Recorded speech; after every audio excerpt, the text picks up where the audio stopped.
up on KVAL News at noon, the coronavirus is getting closer to Oregon, where the latest patient was diagnosed. Plus, a pair of bills that have been shut down in the Senate multiple times made their way back up. What the legislation would have targeted. And we are continuing. Keep an eye on some beautiful blue skies out there. Now that we've cleared out most of that fog cover, we got a nice looking afternoon on the way. So how long before we trade the fog in for some more rainfall in our forecast? We'll get into that and more coming up in just a few minutes on KVAL News at noon.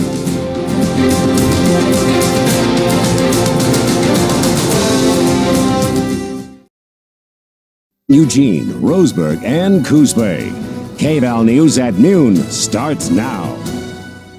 Well, good afternoon and thanks for joining us for KVAL News at noon. I'm Haley Rowland.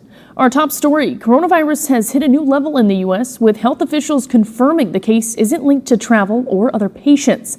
Now, the CDC says it may be the first case of community transmission within the U.S., meaning the patient was probably infected by someone in the general population. Now, this is the 15th case to originate in the U.S. In D.C., the Secretary of Health and Human Services explained that isolating patients is for containment, but that won't necessarily be the protocol if the virus becomes widespread.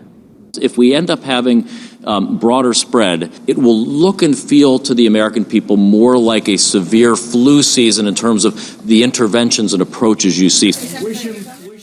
The director of the CDC says more cases are expected. President Trump downplayed those concerns and said nothing is inevitable. The Trump administration's task force for the outbreak will meet this afternoon.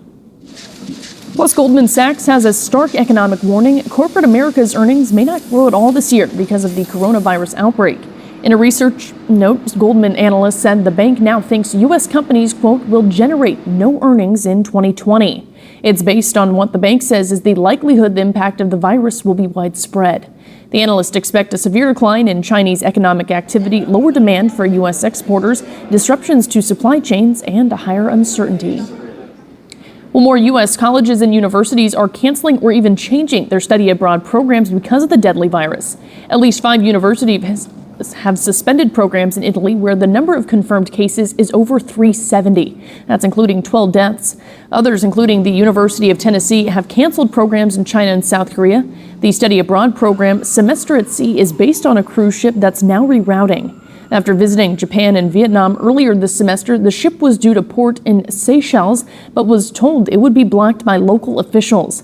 The vessel is now expecting to port in Mozambique. It's now time for a first look at the weather, and here is a look out of that Eugene tower camera.